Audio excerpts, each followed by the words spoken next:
Loué et exalté soit le Seigneur notre Dieu. Vous pouvez vous asseoir. Nous avons vraiment tous assez de raisons pour remercier le Seigneur, le remercier pour le grand privilège que nous avons de vivre maintenant et d'être en contact avec le dessein du salut de notre Dieu, d'être mis au courant de ce qu'il s'est proposé de faire dans ce dessein. Et que pas une unique fois, nous avons eu le besoin de savoir quelque chose, ou bien de vouloir quelque chose, ou bien d'interpréter quelque chose. Mais dans la simplicité, nous nous sommes mis à la disposition de Dieu pour qu'il puisse nous parler et nous révéler sa parole et sa volonté. Nous avons entendu de ce cœur, nous t'adorons, nous t'exaltons, nous t'élevons. Et quand nous pensons à Marc 7, c'est en vain qu'ils m'adorent parce que ce sont des commandements d'hommes qui se sont faits et qui suivent sans porter un jugement. Le Seigneur a dit, n'est-ce pas, c'est en vain. Toute l'adoration, aussi dans le christianisme,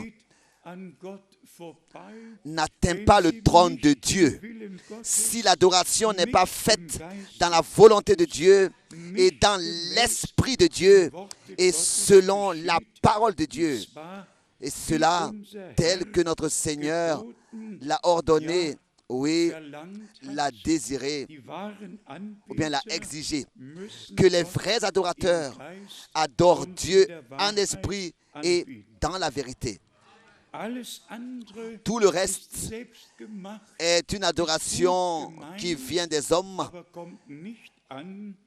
Elle peut même être sincère, mais elle n'atteint pas le trône de Dieu. Et bien, mes frères et sœurs, aussi, ces versets bibliques-là ont une grande signification. Et les autres peuvent porter un jugement sur nous. Mais s'il vous plaît, pas sur nous, mais écoutez vous-même ce que le Seigneur lui-même a dit. Si lui-même il dit que c'est en vain qu'il m'adore, parce que ce sont des commandements d'hommes qu'ils ont fait pour leur tradition, et que c'est vraiment à trouver partout dans chaque dénomination. Et c'est pour cette raison que l'appel à sortir a lieu. L'appel à sortir est exigé pour la préparation de l'Église épouse dans ce temps. Et seulement celui qui appartient à l'Église épouse prêtera l'oreille à ce que l'époux a à dire maintenant. Il croira cela, il acceptera, il recevra cela et il le recevra aussi révélé par Dieu. Nous avons entendu et dans la parole d'introduction, le Seigneur était avec son peuple et dans son amour, il a porté son peuple. Et ensuite, il y a eu toujours de nouveau de la désobéissance et des prophètes ont dû apparaître et ont dû appeler le peuple à revenir à Dieu et à ramener le peuple à Dieu. Dieu peut seulement agir là où il y a l'obéissance. C'est pour cette raison que notre Rédempteur, notre Sauveur, dans son corps de chair, a été obéissant jusqu'à la mort à la croix. Et pour nous, il est écrit en tant de conduire notre vie en tant que des enfants de Dieu obéissants, et cela dans la crainte de Dieu. J'ai écrit, cela est dans 1 Pierre, chapitre 1, verset 13. Dans la dernière lettre circulaire, je l'ai écrit. La désobéissance nous sépare aussi les élus de Dieu. Même les élus n'ont pas le droit de sortir de l'élection. ou bien alors de se reposer sur le fait qu'il croit être élu. L'élection nous oblige. L'élection nous oblige d'une manière que nous devons nous soumettre à Dieu et à sa parole. Je me suis écrit quelques écritures, quelques citations de frère Branham ici sur une feuille. Et je me suis aussi agrafé cela.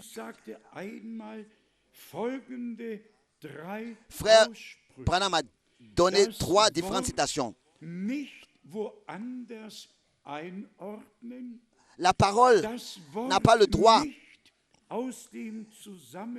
d'être sortie de son contexte, d'être ordonnée, d'être placée autre part. Il n'a pas le droit d'être interprété. C'est très important. On n'a pas le droit de donner à la parole une interprétation particulière. On n'a pas le droit de sortir la parole de son contexte. Dans la lettre circulaire de décembre, nous l'avons écrit. Les différentes venues du Seigneur, on doit les laisser tous dans leurs différents contextes, là où elles ont leur place. Et on n'a pas le droit de déplacer un événement de son contexte. C'était les trois citations que frère Branham a aussi fait pour lui et aussi pour nous tous, pour notre marche. Ensuite, les 5 autres citations. Il faut que cela ait lieu en son temps.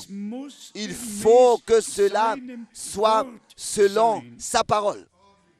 Il faut que ce soit la personne de son choix. Il faut que cela soit révélé à son prophète. Le prophète, par la parole, doit être confirmé par Dieu. Donc, tout cela s'est accompli dans le ministère de frère Branham. Il n'y a eu aucun prophète et aucun apôtre qui a été confirmé de cette manière visiblement dans les réunions, comme le ministère de frère Branham. Nous avons aussi entendu ce qui s'est passé dans les actes des apôtres, et nous avons pu le lire, et ce qui s'est passé dans le ministère du Seigneur lui-même. Mais ce que nous avons expérimenté est au-delà de toute mesure, et aussi dans sa plénitude, dans la plénitude. Bien-aimés frères et sœurs, vous n'avez sûrement pas tous comme ça pu être présents et expérimenter, comme par exemple quelqu'un qui était présent dans les réunions de frère Branham, que ce soit ici en Allemagne ou bien alors aux États-Unis ou bien alors en Suisse, et a pu lui-même voir et entendre en direct. Mais c'était des millions. Bien, frère Branham disait une fois que il a des contacts sur au moins 10 millions de personnes. Mais de ces millions de personnes et de ces évangélistes et de ces grands hommes, il y en a très peu qui sont restés, qui n'ont pas seulement considéré frère Branham comme un évangéliste ou bien un homme de Dieu particulier, mais en tant que le prophète promis pour notre temps. Et je me suis noté cela ici, je voudrais que vous puissiez vous noter les différents versets bibliques, ou bien alors que vous puissiez les lire. Matthieu 11, verset 9 jusqu'au verset 15. Matthieu 11, verset 9 jusqu'au verset 15, où notre Seigneur parle du ministère de Jean-Baptiste et rend témoignage. Matthieu 11, et ici, ce sont les versets du verset 9 au verset 15. Et je vais vous dire aussi pourquoi est-ce que je le fais ici.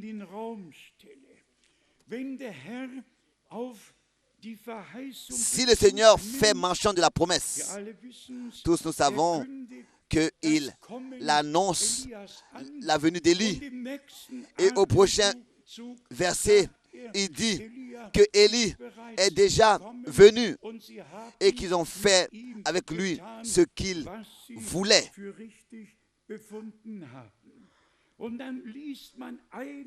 Ensuite, nous lisons un verset l'un après l'autre. On va de Matthieu 11, et ça c'est le point que je voudrais ici relever et insister. Pas seulement prendre un verset, mais aller au prochain et encore au prochain, qui traite le même sujet. Tout ce que Dieu a laissé écrire, que ce soit dans les 40 paraboles ou bien alors dans la parole prophétique, tout a été exprimé en parabole et tout est caché. Il faut que cela soit révélé. Si le Seigneur avait parlé clairement, sans parabole, tous les prédicateurs et tous les évangélistes l'auraient su. Mais il a parlé en parabole pour pouvoir le révéler à ceux qui sont prêts à aussi croire et à le suivre. C'est ainsi que nous voyons ici dans Matthieu, le chapitre 11, à partir du verset 10. Car c'est celui dont il est écrit, « Voici, j'envoie mon messager devant ta face. » Mais ça, ce n'est pas Malachie 4, mais Malachie 5, comme dans la plupart des Bibles.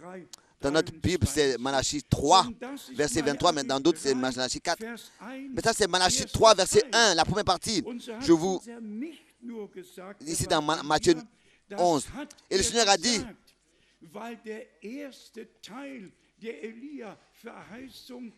le Seigneur n'a pas ici dit comment il est. Il n'a pas dit comme ça ici, il est Élie. Parce que ici, c'était seulement la première partie de la promesse de Malachie qui s'accomplissait. Comme dans Luc chapitre 1, verset 16 à 17. Il avait le devoir. Donc, Jean-Baptiste, il avait le devoir de ramener le cœur de ceux qui étaient dans la voie des pères, de ramener leur cœur à la foi de ceux qui croyaient au Seigneur à l'époque, donc au cœur des enfants. Et c'est ce qu'il a fait.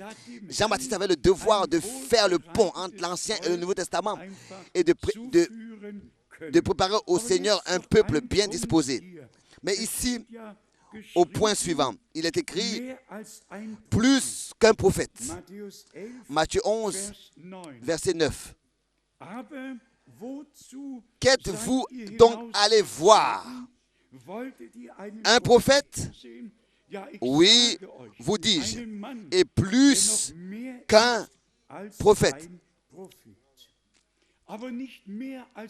Mais pas plus qu'un homme.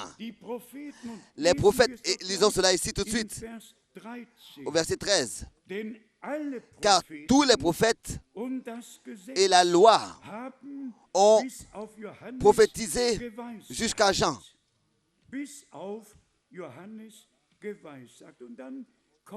Et ensuite, suit les autres explications. Je vous donne les autres versets. Matthieu 17, très connu de nous tous, à partir du verset 11. Matthieu 17, verset 11. Il répondit, il est vrai qu'Élie doit venir et rétablir toutes choses.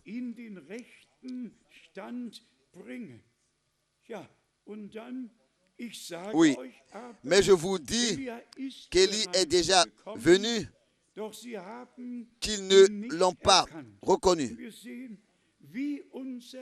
Et nous voyons comment est-ce que notre Seigneur devait confirmer le futur et aussi confirmer le passé.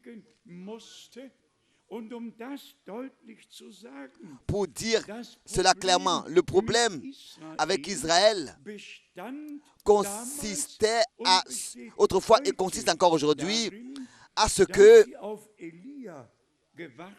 ils ont attendu la venue d'Élie. même Mahomet, qui avait parlé avec les Juifs à Yathrit. Ils ont dit, nous attendons Élie, qui doit venir avant le jour terrible et redoutable de l'Éternel en tant que dernier prophète.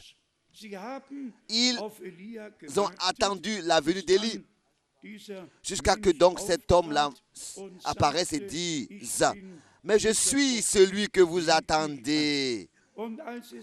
Et quand ils ne l'ont pas fait, quand les Juifs ne l'ont pas accepté, de l'accepter, il a laissé tuer tous les 800, mais il les a chassés. Il les a maltraités, 800 personnes, et c'était donc la fin des églises, donc des synagogues juives à Yathrit. Pourquoi? Et je le dis pour une raison bien précise. Celui qui lit les livres juifs, que ce soit Mishra ou bien Gamara ou bien le Talmud, tous ces livres où des docteurs de la loi ont exprimé leurs opinions, tel que cela a eu lieu dans le judaïsme, parce qu'ils n'ont pas reconnu le jour de la visitation de Dieu, parce qu'ils n'avaient pas eu part à ce que Dieu leur avait promis et accomplissait dans leur temps. Parmi eux, ils ont été condamnés à marcher dans leur propre chemin jusqu'à que leur temps arriverait. Et celui qui était déjà en Israël, il sait très exactement que encore aujourd'hui, lors de chaque fête du Pésar, il y a une chaise spéciale et il y a une coupe spéciale remplie de vin qui est servie au cas où Élie viendrait lors de la fête pour qu'il puisse avoir de la place pour s'asseoir et avoir part à la fête avec eux. Mais pour Israël, il y a 2 prophètes qui ont été promis et pas un. Voici Zacharie chapitre 4. À côté du chandelier d'or, il y a 2 oliviers qui se tiennent. Et ces 2 oliviers-là sont 2 prophètes. Et nous le retrouvons dans Apocalypse, le chapitre 11. Mais ici est la grâce inexprimable que Dieu nous a accordée de dispenser correctement la parole de Dieu, de mettre chaque chose à sa place. Aussi sur la montagne de transfiguration, il y avait Élie et Moïse. Mais la question avait été posée, pourquoi est-ce que les scribes et pharisiens disent que Élie doit premièrement venir?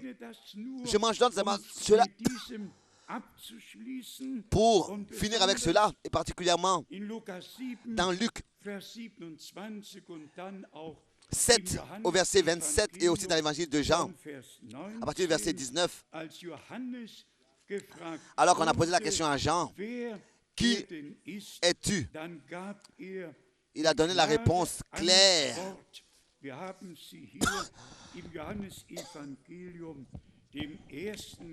Dans Jean, chapitre 1, à partir du verset 19, où l'homme de Dieu rend témoignage de ça. Et au verset 21, dans l'évangile de Jean, nous lisons, 21.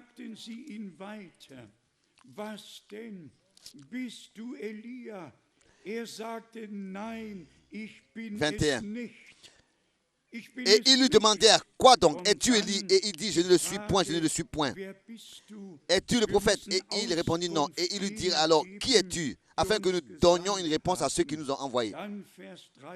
Que dis-tu de toi-même? Alors le verset 23. Moi dis-je, je suis la voix de celui qui crie dans le désert. Aplanissez le chemin du Seigneur, comme a dit Ésaïe le prophète. Chaque homme de Dieu savait sa position dans le royaume de Dieu, et particulièrement quand il s'agit du dessein du salut. alors ce n'est pas seulement une assemblée locale qui est touchée, mais le corps du Seigneur, l'Église dans le monde entier est donc concernée. Et je voudrais très rapidement, avec plusieurs versets bibliques, considérer et montrer le chemin de Dieu avec l'Église et bien sûr aussi avec Israël.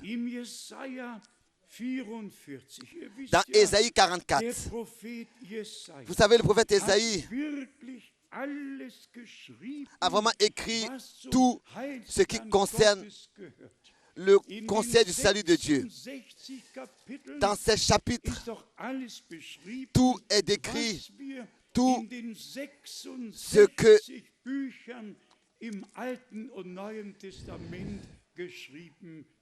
nous trouvons écrit dans ces 66 livres de l'Ancien et du Nouveau Testament. Tout le dessein du salut de notre Dieu est résumé dans Ésaïe. Tout le dessein du salut de Dieu jusqu'à le nouveau cieux et la nouvelle terre, tout est décrit dans Ésaïe parce que cela lui a été révélé. Ici, dans Ésaïe 44, nous lisons au verset 26, Ésaïe 44, verset 26. Je confirme la parole de mon serviteur et j'accomplis ce que prédisent mes envoyés.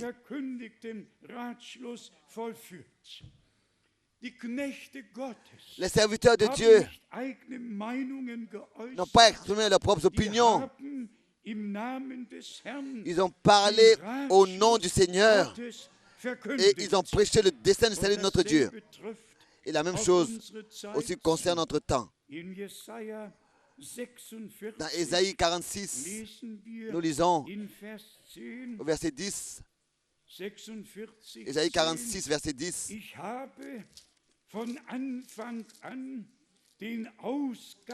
J'annonce dès le commencement ce qui doit arriver et longtemps d'avance ce qui n'est pas encore accompli. Je dis, mes arrêts subsisteront et j'exécuterai toute ma volonté.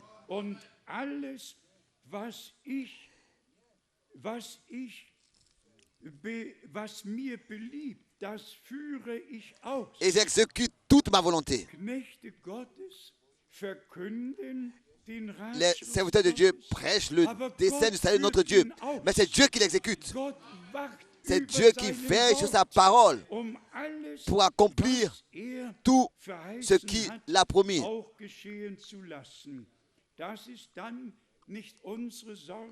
Non, ce n'est pas notre souci, mais cela est dans la responsabilité de Dieu. Ésaïe 48, ici nous avons les versets 3 et 7.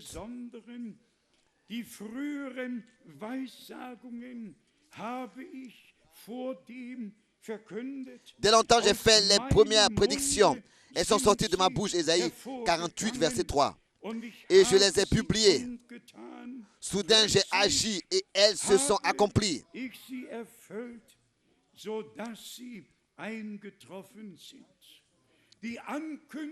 L'annonce, la prédiction a dû durer.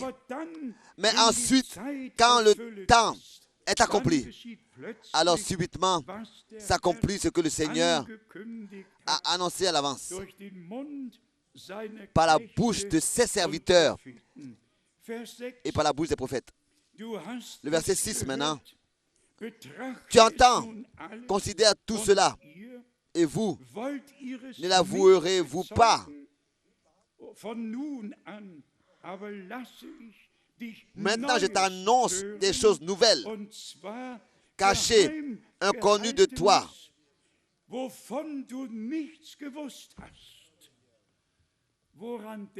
À quoi est-ce que vous pensez maintenant?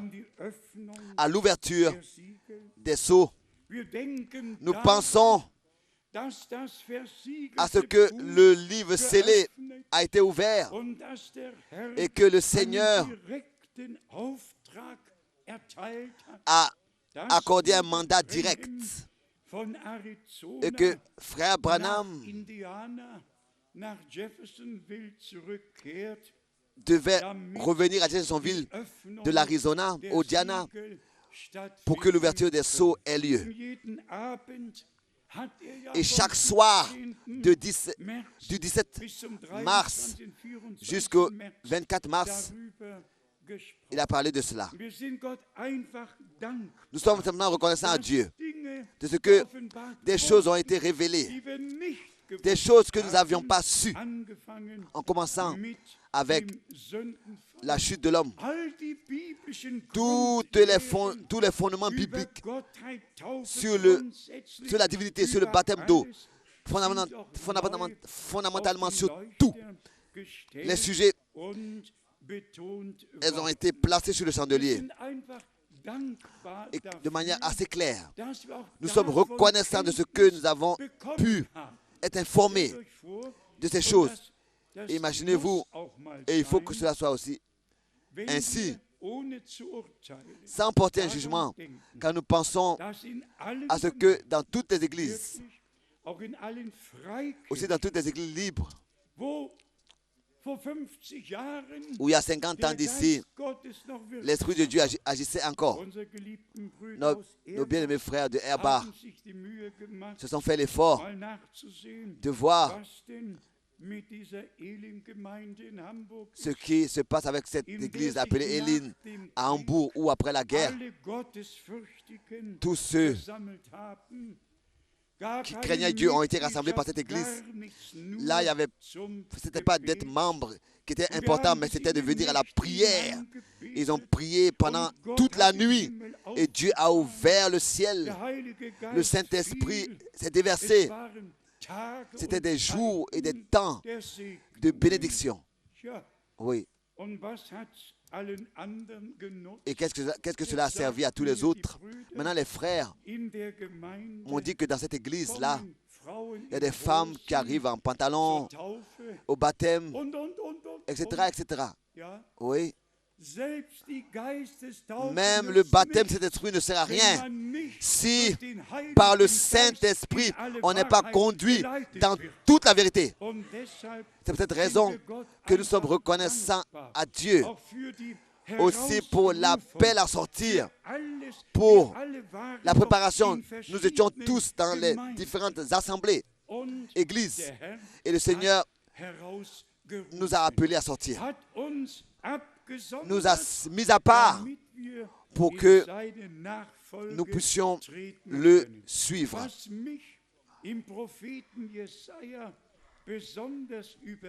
Ce qui m'a retenu dans le prophète Ésaïe particulièrement, c'est le chapitre 53.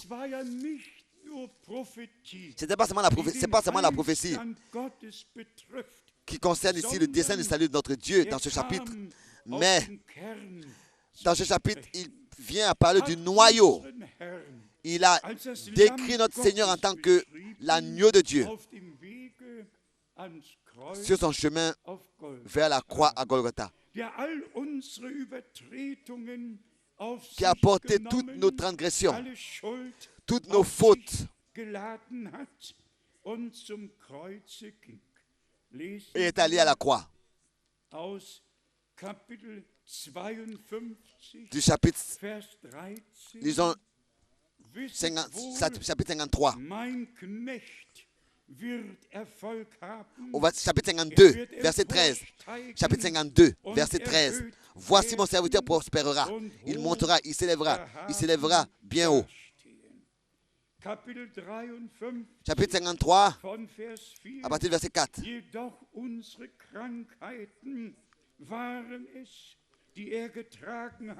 Chapitre 53, maintenant le verset 4. Cependant, ce sont nos souffrances qu'il a portées.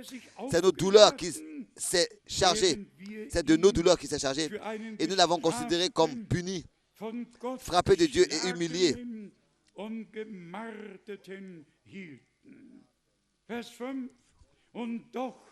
Le verset 5. Mais il était blessé pour nos péchés, pour tes péchés et pour mes péchés, brisé pour nos iniquités. Le châtiment qui nous donne la paix est tombé sur lui. Et c'est par ses meurtrissures que nous sommes guéris.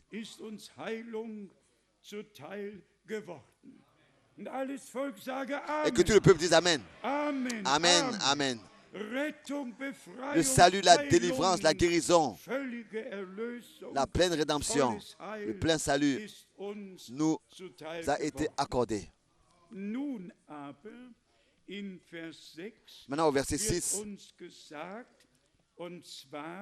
il nous est dit, et cela au passé, nous étions tous errants comme des brebis.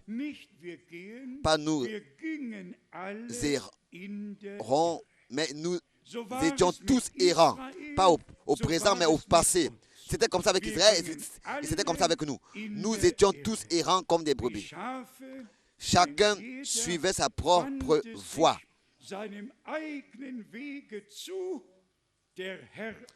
Mais l'Éternel a fait retomber sur lui l'iniquité de nous tous. Loué et exalté soit notre Seigneur, qui a dû suivre ce chemin difficile vers Golgotha pour nous racheter. Le verset 10 dans Isaïe 53.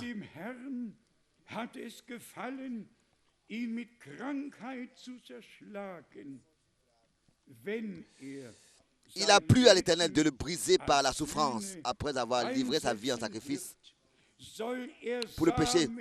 Il fera une postérité et prolongera ses jours. Et l'œuvre de l'Éternel prospérera entre ses mains. Et cela a lieu encore aujourd'hui.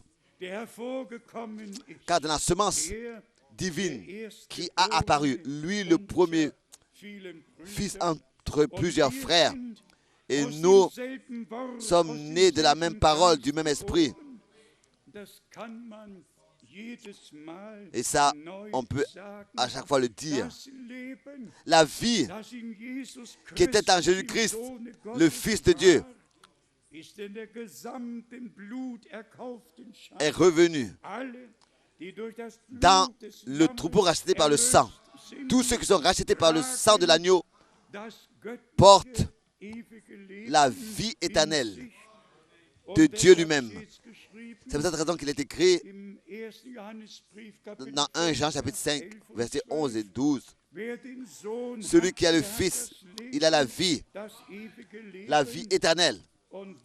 Et celui qui n'a pas le Fils n'a pas la vie. C'est peut-être la raison que nous voulons en ces jours, justement, dire en insistant, pas la connaissance, bien le savoir sur la parole prophétique. Nous sommes reconnaissants pour cela.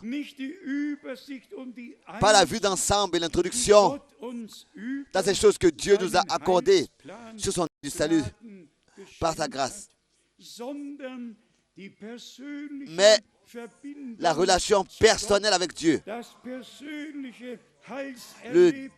l'expérience du salut personnellement, l'expérience de la conversion, du régénèrement, de la nouvelle naissance et d'être rempli du Saint-Esprit personnellement,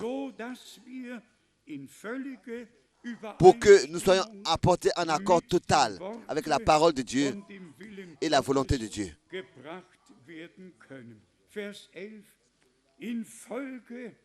Verset 11. Il fera une postérité et prolongera ses jours. Et l'œuvre de... Donc verset 11. À cause du travail de son âme, il rassasiera ses regards. Par sa connaissance de mon serviteur, le verset 11 d'Ésaïe 53. Verset 11. Justifiera beaucoup d'hommes en se chargeant de leurs iniquités. Ô toi, agneau de Dieu, loué et exalté sois-tu. Tu as suivi ce chemin difficile vers Golgotha. Tu nous as rachetés et Dieu était en Christ, réconciliant le monde avec lui-même. Encore ce verset du chapitre 53, le dernier verset la dernière partie, ou bien alors entièrement. Verset 12. C'est pourquoi je lui donnerai. Ça part avec les grands. Il partagera le butin avec les puissants. Parce qu'il s'est livré lui-même à la mort.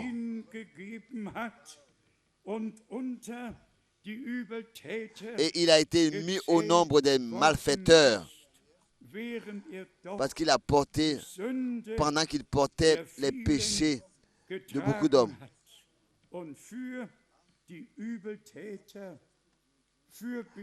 Et qu'il a intercédé pour les coupables. Une description merveilleuse de la rédemption qui a eu lieu. Parole prophétique ici, parole prophétique là,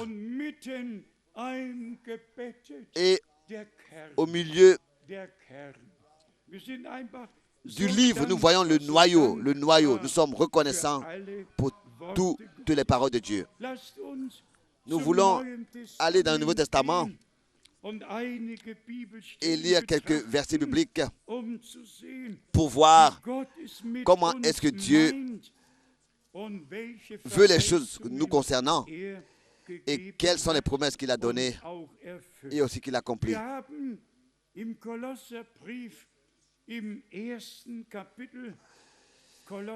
Dans Colossiens, le premier chapitre, nous avons quelque chose qui nous est montré par l'homme de Dieu, mandaté par le Seigneur. Colossiens, le premier chapitre, verset 10.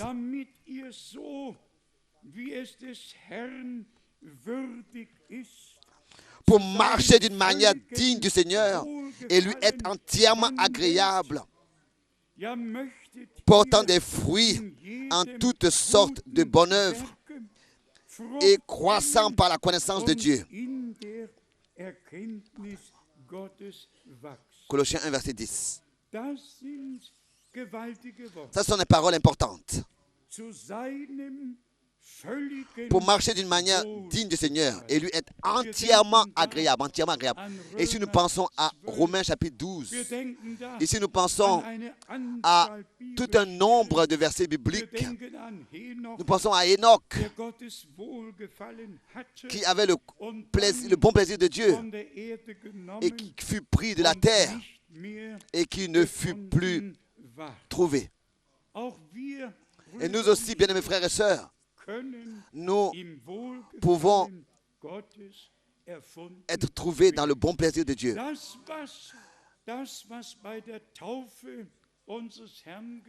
Ce qui s'est accompli lors du baptême de notre Seigneur dans Matthieu 3, celui-ci est mon bien-aimé Fils, en qui j'ai trouvé toute mon affection.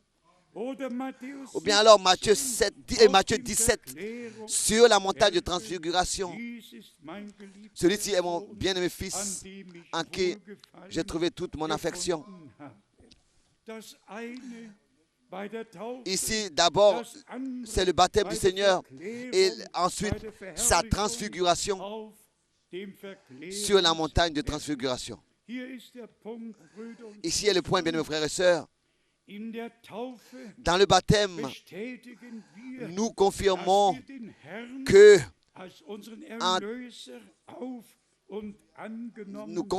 nous avons accepté notre Rédempteur, notre Sauveur. Mais dans le baptême, cet esprit, c'est Dieu, lui, qui nous confirme qu'il nous a agréés. Et nous avons besoin réellement des deux. Et vous allez le voir.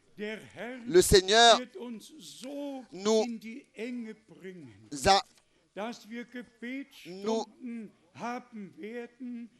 va faire en sorte que nous soyons poussés à bout, jusqu'à que nous ayons des prières où l'Esprit de Dieu pourra se déverser, jusqu'à que nous soyons poussés à bout, que nous soyons en détresse, et que nous ne soyons pas comme ça à prendre les choses à la légère, et que le Seigneur pourra vraiment confirmer sa parole. Mais il faut que cela soit dit, parce que ça c'est Matthieu 25. Ça, ce n'est pas ce que frère Franck, ou bien ce que frère Branham, ou bien ce que frère Paul disent, mais ça, c'est ce que le Seigneur lui-même a dit, les lampes, tous les avaient. C'est-à-dire la révélation de la parole. Hein, tous l'avaient. Mais elles ont manqué d'huile. Et c'est là la différence. Et dans toute la Bible, l'huile fait parler du Saint-Esprit. Tous les ustensiles dans le temple ont été oints d'huile. Tout ce qui était en service était consacré par l'onction, par l'huile, que ce soit les sacrificateurs et les ustensiles. En Aaron, on le voit de la meilleure manière. Il ne fut pas seulement oint, mais on a complètement renversé la corne d'huile sur sa tête pour que l'onction coule jusqu'à même jusqu'à dans ses jambes, dans ses pieds. D'une telle onction, on a besoin d'une telle onction, de la tête aux pieds, d'être loin de la tête aux pieds. Car nous aussi, nous sommes un peuple de sacrificateurs. Hein? Aaron était sacrificateur dans l'Ancien Testament et nous sommes une race élue, une nation sainte, un peuple de sacrificateurs. Et il y a de grandes choses qui nous attendent encore. Et Dieu va achever l'œuvre qu'il a commencée. Ici, nous avons encore la mention de l'œuvre accomplie de la rédemption dans Colossiens chapitre 1. Acceptez-le, bien les frères et sœurs. Remerciez Dieu pour cela. C'est une réalité divine. Colossiens 1, verset 14. Die Erlösung durch sein Blut, nämlich die Vergebung der Sünden. Sagt Amen. Dites Amen. Colossiens 1, verset 14. En qui nous avons la rédemption, le pardon des péchés. Amen. Le pardon des péchés est un don de Dieu par Jésus-Christ, notre Seigneur. S'il vous plaît, pas dans l'incrédulité, dans le doute, pas dire, je n'ai pas encore expérimenté cela, ou bien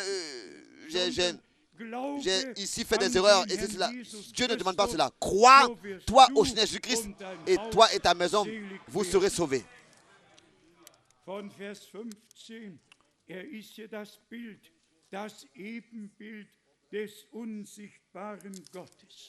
À partir du verset 15, il est le Fils et l'image du Dieu invisible.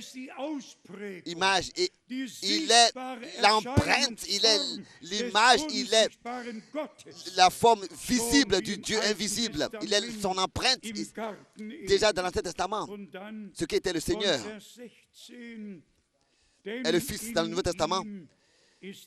Car le premier de toute la création, car en lui, au verset 16, ont été créées toutes les choses qui sont dans les cieux et sur la terre, les visibles et les invisibles, trône, dignité, domination, autorité, tout a été créé par lui.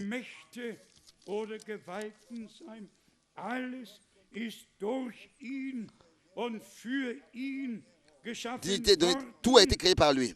Il dit la fin du verset 16. Verset 17, il est avant toute chose et toute chose subsiste en lui.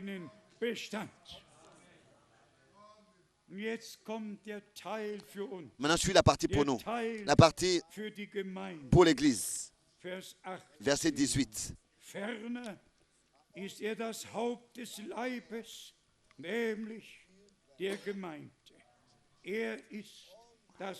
Il est la tête, le chef du corps de l'Église. Et il est le commencement, le premier-né d'entre les morts, afin d'être en tout le premier. Il est la tête du corps de l'Église. Il est le commencement, le premier-né d'entre les morts, afin d'être en tout le premier. Ensuite, sur quelque chose de très important. Au verset 19. Car Dieu a voulu faire habiter toute plénitude en lui. Et nous possédons en lui cette plénitude. Ça a été écrit au verset 22.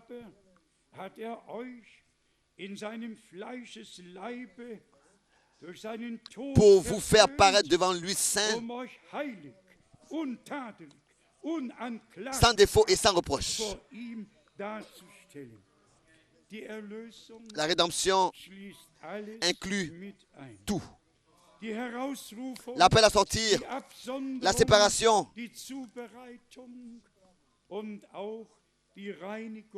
et aussi, oui, la purification de tout ce qui ne peut pas se tenir devant Dieu, tel que hier, de 2 Corinthiens, nous l'avons considéré.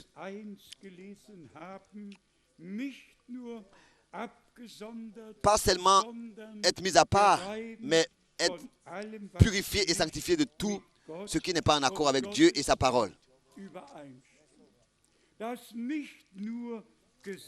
Qu'il ne soit pas seulement dit que ton nom soit sanctifié, mais que par nous, ce nom puisse être sanctifié. Que ce ne soit pas seulement que nous prions, que ta volonté soit faite, mais que nous puissions faire réellement dans notre vie de tous les jours sa volonté ici sur cette terre. Que réellement nous soyons liés dans le dessein du salut de notre Dieu dans notre temps. Pas seulement écouter, mais expérimenter ces choses. Et vous allez voir, et nous allons l'expérimenter tous, que le psaume 110 s'accomplira. Psaume 110, verset 1, de David, un psaume. Vous savez, de tous les 150 psaumes, c'est David qui en a écrit 73. Tous les autres psaumes viennent d'Asaph et d'autres personnes. Psaume 110, un psaume de David. Parole de l'Éternel à mon Seigneur, assieds-toi à ma droite, jusqu'à ce que je fasse à tes ennemis, de tes ennemis ton marchepied.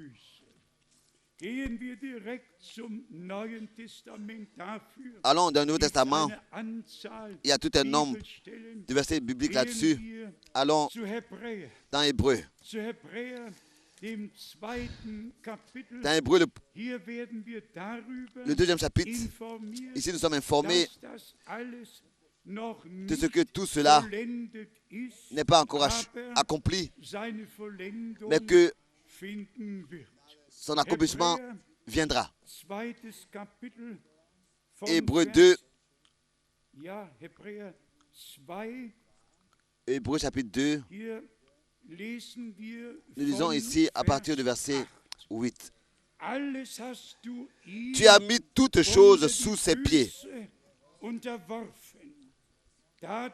En effet, en lui soumettant toutes choses, Dieu n'a rien laissé qui ne lui soit soumis. Rien laissé. Tout lui est soumis. Tout est vaincu.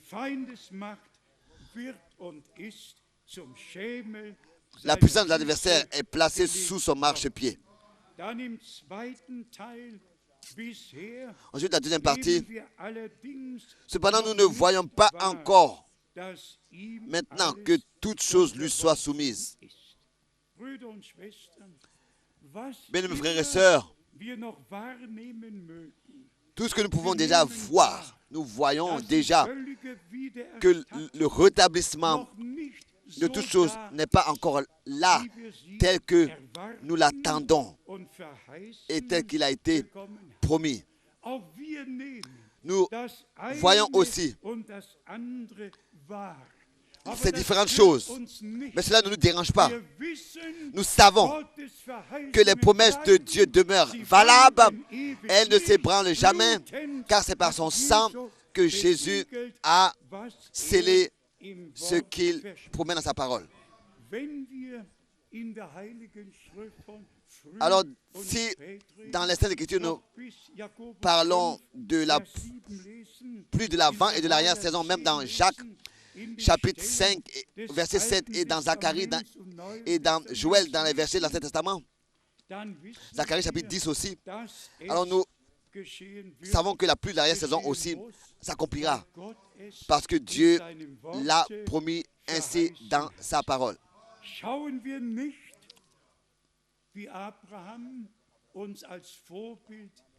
Faisons comme Abraham, qui nous est donné comme modèle. Il n'a pas regardé au visible, mais il a regardé à l'invisible, comme s'il le voyait. Et il est notre modèle. N'oubliez pas, les promesses de Dieu trouvent leur accomplissement par nous. Et ça, c'est une parole qui, tous les jours, devrait être devant nos yeux. De 2 Corinthiens,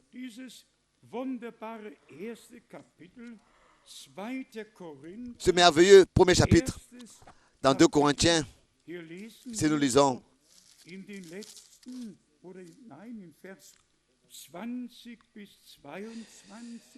dans 2 Corinthiens chapitre 1, verset 20 et 20, jusqu'au verset 22, car pour tout ce qui concerne toutes les promesses de Dieu, c'est en lui, dans le verset 20. 2 Corinthiens chapitre 1, verset 20. C'est en lui qui est le oui. C'est pourquoi encore l'amen par lui est prononcé par nous à la gloire de Dieu. Tout ce que Dieu fait dans l'Église aura lieu par nous. Nous qui sommes son corps, formons son corps. Cela devra avoir lieu par nous. Il n'y a pas une autre possibilité. Dieu ne peut pas, quelque part comme ça, sous le ciel, sur terre ici, manifester l'accomplissement de son dessein et accomplir ces choses, si ce n'est qu'il trouve des hommes qui croient ce qu'il a promis, qui se mettent de son côté et qui se laissent apporter en accord avec sa parole.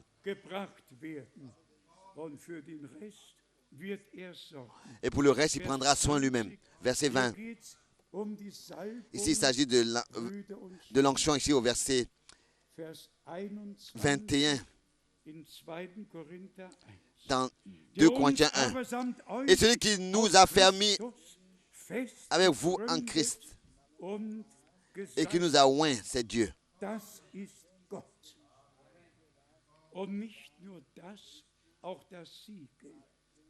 Et pas seulement ça, mais aussi le sceau. Verset 22. Lequel nous a aussi marqués d'un sceau et a mis dans nos cœurs les arts de l'esprit.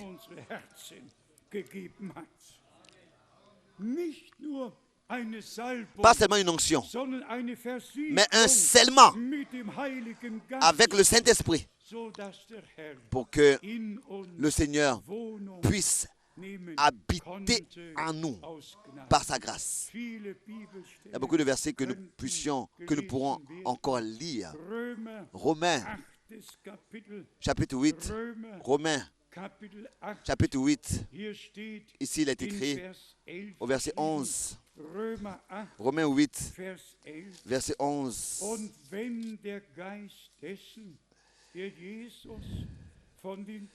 Et si l'esprit de celui qui a ressuscité Jésus d'entre les morts habite en vous, celui qui a ressuscité Christ d'entre les morts rendra aussi la vie à vos corps mortels par son esprit qui habite en vous. Par son esprit qui habite en vous. Donc, pas seulement l'onction, mais j'habiterai en eux, je marcherai parmi eux, je serai leur Dieu et ils seront mon peuple. Et ainsi s'accomplit ce qui est écrit dans Galates, chapitre 5, concernant les fruits de l'Esprit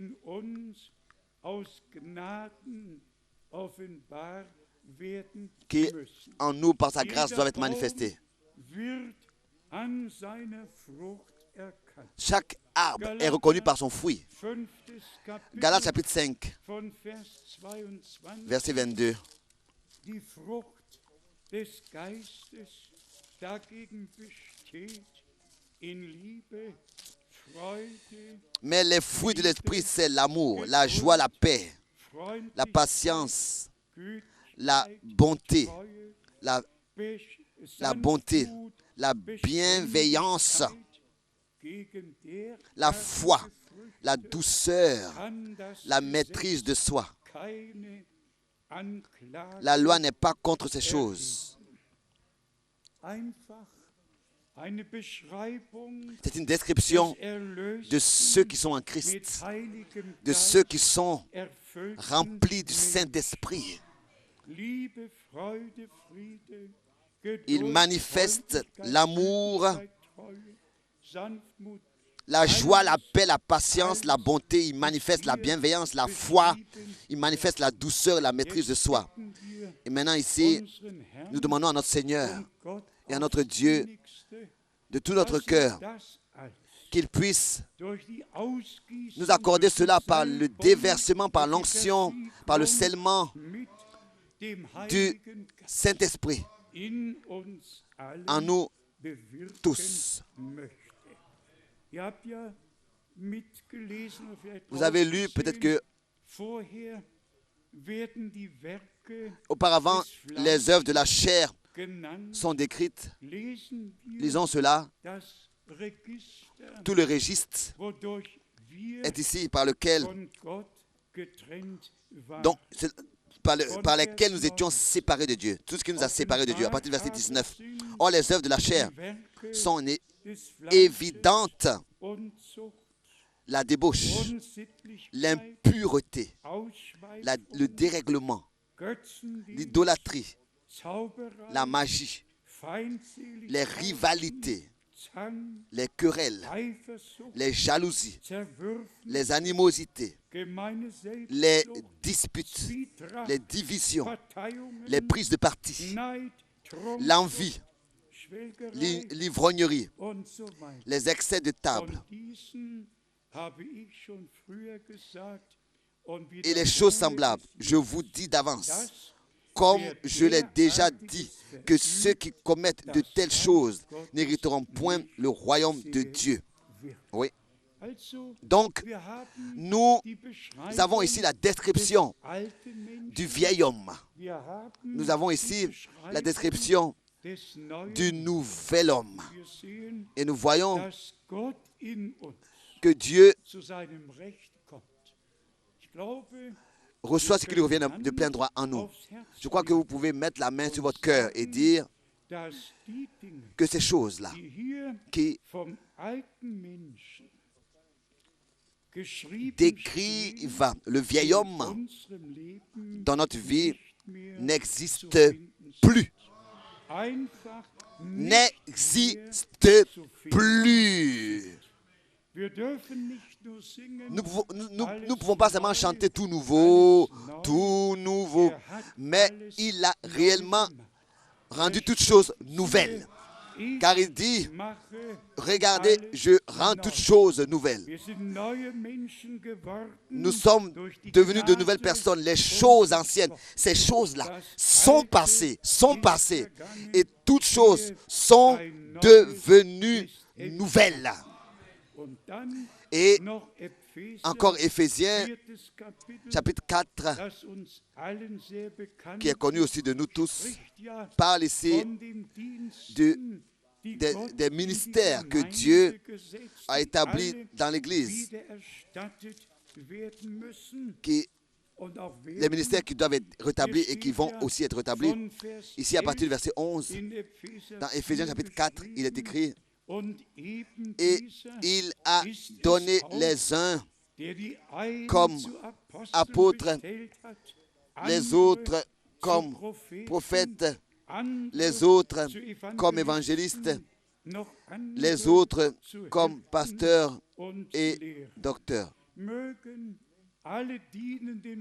Que tous les frères dans le ministère puissent trouver leur place dans le royaume de Dieu et dans l'église du Seigneur par sa grâce. Car tous les ministères sont nécessaires pour qu'ils puissent accomplir ce qui est écrit à partir du verset 12. Pour le perfectionnement des saints en vue de l'œuvre du ministère de l'Église et de l'édification du corps de Christ. Pas seulement un ministère, mais tous les ministères seront utilisés par Dieu pour l'édification du corps de Christ. Tous nous le savons, que si par exemple j'entreprends un voyage, je suis ici dans une ville 2 jours, dans un pays 2-3 jours, ou bien 1 jour, ici une réunion, 2 réunions, 3 réunions. Mais ce sont les frères là, dans les différents pays là, les frères qui sont dans ces villes là, ce sont ces frères là que Dieu utilise pour servir l'Église dans ce pays, dans cette ville, pour se mettre à la disposition du Seigneur, pour servir son peuple. Ce qui est important, c'est que nous puissions ensemble servir le Seigneur, pas être les uns contre les autres ou bien critiquer et parler mal, mais ensemble, dans une harmonie divine, prêcher la parole de Dieu. Ensuite, verset 13, jusqu'à ce que nous soyons tous, nous qui sommes ici aujourd'hui, et tous ceux qui écoutent en ligne, tous, nous puissions parvenir à l'unité de la foi et de la connaissance du Fils de Dieu. Ça, c'est la volonté de Dieu. À l'état d'homme fait, à la mesure de la stature parfaite de Christ. Vous pouvez croire cela? Car pour Dieu, tout est possible. Auprès de Dieu, tout est possible. Sa parole est vraie et il agit par son esprit, par son Saint-Esprit. Verset 14.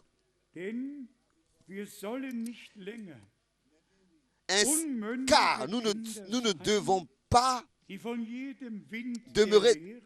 Donc ainsi, nous ne serons plus des enfants flottants et emportés à tout vent de doctrine par la tromperie des hommes, par leur ruse dans les moyens de séduction.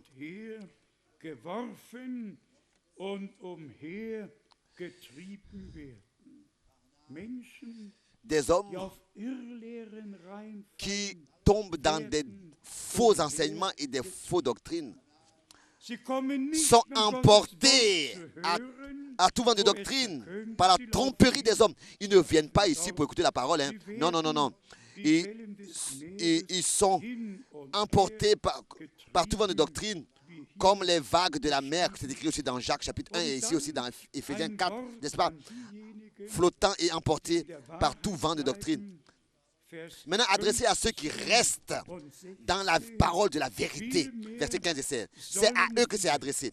Mais nous devons, professant la vérité, dans l'amour, nous croîtrons à tout égard en celui qui est le chef, Christ. Dans l'amour divin, l'amour divin pour la parole, pour notre Seigneur et Rédempteur, l'amour divin les uns pour les autres. C'est ainsi que nous croîtrons à tout égard en celui qui est le chef, Christ, en celui en qui nous sommes déjà. Croître. Nous voyons aussi ce que c'est que la perfection. Chaque enfant qui naît est parfait. Rien ne lui manque, n'est-ce pas? Mais ensuite suit la croissance. Ensuite suit la croissance. Chaque enfant de Dieu, tous ceux qui sont nés de nouveau, sont entièrement là. Mais ensuite suit la croissance spirituelle en tout égard, en celui qui est le chef Christ, jusqu'à parvenir à la tâche parfaite. Au verset 16, c'est de lui et grâce à tous les liens de son assistance que tout le corps, bien coordonné, pas seulement par un seul membre, ou bien deux membres, ou bien trois membres, mais il est écrit ici, grâce à tous les liens de son assistance, que tout le corps, pas seulement quelques membres, mais tout le corps, bien coordonné et formant un solide assemblage, tire son accroissement selon la force qui convient à chacun de ses parties et s'édifie lui-même dans l'amour. Ici, nous avons un résumé de ce que fait dans le présent, de ce que Dieu fait maintenant. Pas seulement un message et un messager, mais lié à cela, l'appel à sortir, la préparation, le rétablissement, tous ceux qui appartiennent au Seigneur, qui vraiment appartiennent au corps de Jésus-Christ. Et seulement celui qui appartient au corps de Jésus-Christ respectera aussi reconnaîtra aussi les ministères. Il ne dira pas, mais qu'est-ce qu'il veut dire celui-là? Mais qu'est-ce qu'il pense? Non, Dieu a établi dans l'Église différents ministères. Et celui qui appartient à l'Église respecte les ministères que Dieu a établis. Celui qui ne respecte pas les ministères ne peut pas appartenir à l'Église. C'est un édifice de chaque membre du corps de Jésus-Christ, individuellement. Et c'est ainsi qu'il est lié aussi au ministère que Dieu a établi dans l'Église. Pour, justement, comme il est écrit ici, pour le perfectionnement des saints en vue de l'œuvre du ministère de l'Église.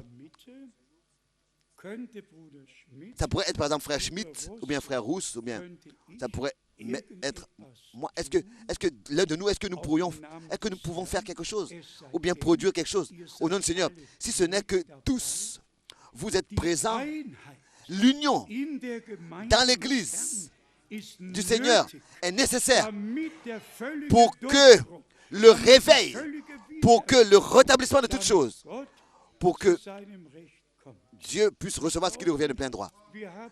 Je crois que nous avons compris cela. Que les ministères sont établis par Dieu et que ce n'est pas seulement que la promesse est accomplie, que Dieu a envoyé un prophète, mais par son ministère, tout devait être rétabli dans l'état primitif. Et à cela appartient aussi Éphésiens chapitre 4. Et encore les 3 versets du chapitre 4. Éphésiens chapitre 4, à partir du verset 3. Vous efforçant de conserver l'unité de l'esprit par le lien de la paix. Par le lien de la paix. Par le lien de la paix. Aucun enfant de Dieu va commencer à se quereller, à commencer une dispute. Non, la dispute ne viendra jamais de lui. Nous sommes conduits par un esprit de paix et nous procurons la paix. Comme c'est écrit sur le sermon de la montagne. Encore au verset 4. Il y a un seul corps et un seul esprit. Comme aussi vous avez été appelés à une seule espérance par votre vocation. Il n'y a qu'un seul Seigneur, qu'une seule foi, qu'un seul baptême, qu'un seul Dieu et Père de tous, qui est au-dessus de tout et parmi tous et en tous. Alléluia. On pourrait continuer à lire. Glorieux. Glorieux et encore une fois glorieux. Et la glorieuse est la sainte parole de Dieu. Et tous les différents contextes Dans chaque domaine, nous avons ici cela représenté dans la Bible. L'introduction dans la parfaite volonté de Dieu, dans le dessein du salut de notre Dieu, dans ce qu'il fait maintenant. Voilà ce que Dieu fait concrètement maintenant. Et laissez-moi vous dire cela encore en insistant. C'est un grand privilège de vivre maintenant. Mais de la même manière, c'est aussi important et grand. La responsabilité est grande. Donc la responsabilité que nous avons, que nous portons devant Dieu est importante. Pas seulement nous, en tant que serviteurs dans le ministère, mais nous tous, nous portons une grande responsabilité devant Dieu. De croire ce que les Écritures disent, déclarent, et tel que cela est déclaré dans les Écritures. De ne rien ajouter et de ne rien retrancher non plus. Et de ne rien interpréter. Et de ne pas passer d'un enseignement à un autre, d'une doctrine à une, de ne pas être emporté par toute votre doctrine, mais de demeurer dans la parole de la vérité,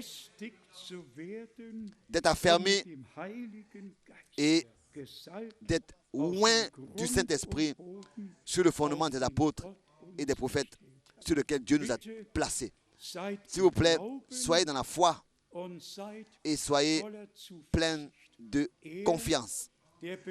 Celui qui a commencé son œuvre, il l'achèvera aussi. Il l'a déjà dit qu'il y aura une église sans tache, sans ride et irréprochable.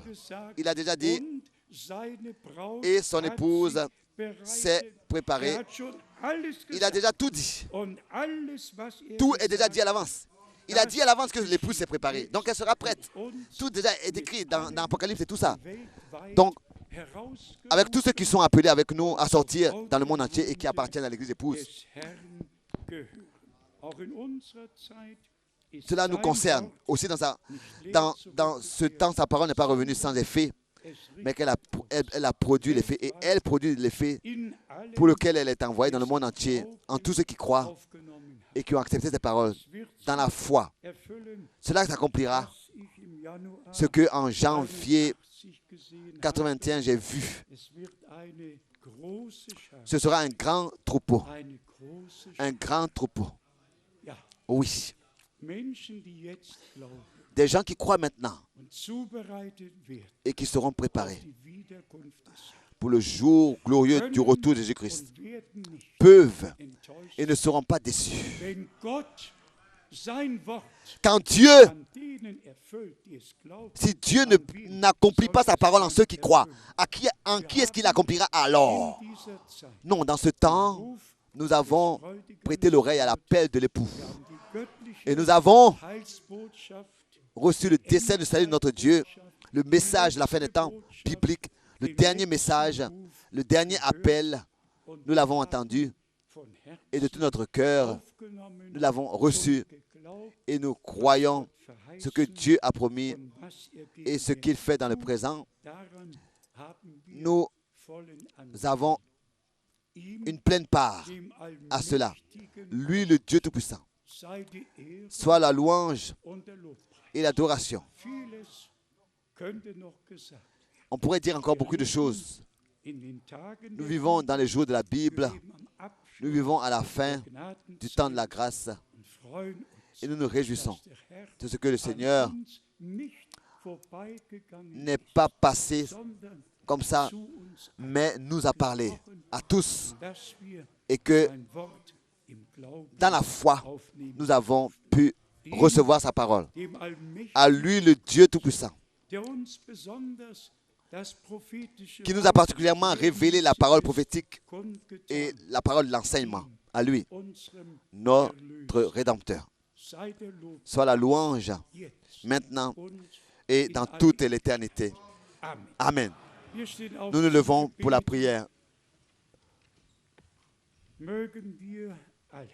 Et que tous, nous puissions maintenant examiner nos cœurs. Bien-aimé Seigneur, toi Dieu éternel, je te remercie pour ce jour. Je te remercie für die Botschaft, pour le message, für dein Wort, pour ta parole, für alle pour Verheißungen toutes les promesses und für das, et pour was du gegenwärtig ce que tu fais dans le présent, und en aus nous Gnaden et aussi par ta grâce, uns par nous und tun wirst. et fera encore. Wir stehen zu deiner Verfügung Nous nous tenons à ta disposition. und bitten dich aus tiefstem Herzen, Et nous te demandons de la profondeur de notre cœur. dein Wille geschehe, Que ta volonté soit faite dein Wille geschehe, wie im Himmel, so sur la auf terre Erden. comme au ciel, In unserem Leben, dans notre vie, in der Gemeinde, dans im l'Église, Reiche Gottes, dans le royaume de Dieu, en Israël. Que ta volonté soit faite au Seigneur. Reçois ce qui te revient de plein droit. Et que tous les adversaires soient sous ton marchepied. Triomphe sur eux. Nous te remercions pour la victoire de Golgotha, pour la pleine rédemption par ton sang. Nous te remercions pour tout, pour ta parole et pour tout ce que tu fais dans le présent, sur la terre, dans l'Église épouse. Nous te remercions pour le ministère de Frère Branham, pour le message divin que tu nous as confié, avec lequel nous pouvons atteindre toutes les extrémités de la terre. Comme nos frères ont prié, que tous qui maintenant prêchent ta parole soient dans l'union de l'enseignement, dans l'unité de la foi, de l'enseignement, dans l'unité de tout. Et marche ensemble. Marche ensemble. Doit être rapporté à marcher ensemble. Et que personne ne soit emporté par des vents de doctrine, mais que tout soit affermi, édifié sur le fondement des apôtres et des prophètes, où Jésus-Christ lui-même est la pierre angulaire. Bien-aimé Seigneur, je te remercie de ce que tu as sauvé tous les perdus sous l'écoute de ta parole et que tu as guéri tous les malades. Nous croyons le plein évangile. Nous te remercions, bien-aimé Seigneur, de tout notre cœur et de toute notre âme. Nous te demandons, sois avec nous encore dans ces derniers jours, dans cette année, encore dans les derniers jours de cette année. Conduis-nous au premier samedi et dimanche de la nouvelle année, janvier, à nous réunir. Nous avons été bénis dans ta présence ce week-end. Ta parole nous est devenue précieuse.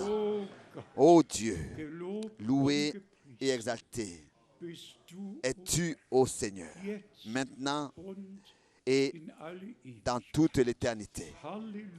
Alléluia. Et que tout le peuple dise Alléluia. Que tout le peuple dise Amen. Amen. Amen. Amen.